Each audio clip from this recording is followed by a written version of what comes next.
In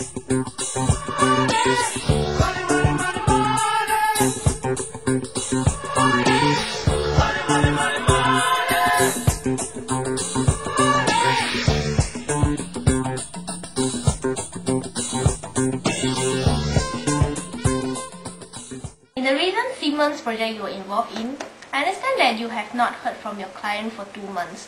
The client didn't get back to you at all? I think it's because all along IDEO has been doing work with intangible product designs for the customers.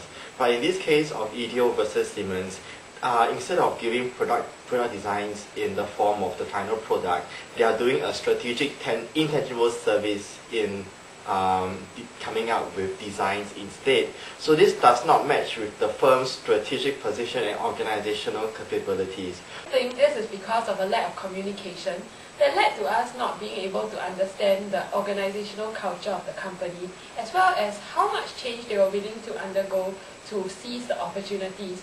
Thus, our recommendations didn't really meet their exact needs. I think because of that, the lack of communication, it resulted in our recommendation not being concise enough because we do not have enough instruction and detail from our client. Furthermore, there was inefficient use of the time during the presentation. Half of it was used to get the clients used to the idea of target marketing, while only the second half, which is 1 hour, was used to introduce the concepts and the product ideas. So, furthermore, there was also a lack of prototypes, which is what was needed to show the clients what ideas we had in mind. Therefore, they weren't really convinced by what we had to tell them because it sounded like market research. And lastly, on a smaller note, the team was too small. Normally we have between 4 to 40 people in a team, but this time around we won't have 3 in a team, which is unusually small. So it could mean that, like we are too focused on product development because of the lack of manpower, that we don't have enough time to focus on customer relations. With all this in mind, do your best to regain their confidence in you. Now, go! Since there's only one of you and one of me, perhaps we should do it the IDEO way. Okay, first things first, given that we are so confident about our solution, perhaps we should provide them with services and which do not require them to pay until they are fully happy with our solutions. So once they're agreeable with it, we would have to find out what their specific needs are, what their organizational capabilities are, such that we can give them a product which will suit their specific needs. By arranging a few meetings with them, we can actually look through together the available ideas that we have already generated through the phase 0 processes, such that we can sift through those ideas that are actually more in line with their expectations. That's a very good idea. And after doing it, we have to have another presentation with their top executives to showcase our ideas to them. And this time we'll be sure that we'll bring our prototypes. On top of that, we could also give them advice on marketing their products, such that they will have more confidence in our products, as it will not affect the brand image that they are quite protective over. Next, there's also a possibility of us providing advice on how they can package their products such that their products will stand out in whichever distribution channel they are in and not only in big stores. That's a very good plan. I am sure you will succeed this time round. Well done. The client has gotten back to us and they are very happy with what you have proposed.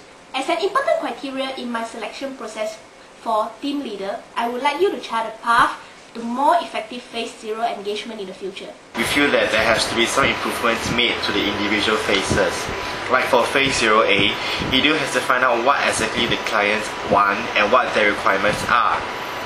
They have to make an effort to understand the client organizational structure and the culture, and also how the organization works. With all this information, you will understand what is the degree of change that the client can tolerate, and they can do their market research and the initial research based on what the framework of the company they know so far. During phase 0B, where they are supposed to find solutions to their problems by coming up with ideas, they should also keep the clients updated on the progress of the project and ask for feedback and important inputs from clients. Even if the clients are not free to meet in person, they should make an effort to do web conferencing with the clients. In phase 0C, they will meet the client again, and this time around they will choose the market segment which the client wants to target. So during the meeting, they will review all the prototypes which IDEO would present to the client, and by having a market segment, they can streamline the proposal to meet their specific requirements. With a streamlined proposal, during the final presentation, we can actually go straight to the point without wasting time trying to get the clients in the right frame of mind, that is target marketing. And we only need to show them prototypes that suit their preferences without having to bring them through a large pool of ideas. This helps to build confidence in the recommendations that we have for them. Okay, now you can leave the boardroom while I make my final decision. I think a good project leader has to be enthusiastic. He has to be customer focused as well, organized, creative, and most of all, he has to be very passionate like me. I think a good team leader should be knowledgeable in many fields of studies, responsible, motivated, and motivating like me. I'm convinced that both of you have complementary qualities and will make an exception to make both of you team leaders and bring this Siemens project to phase 1 and completion.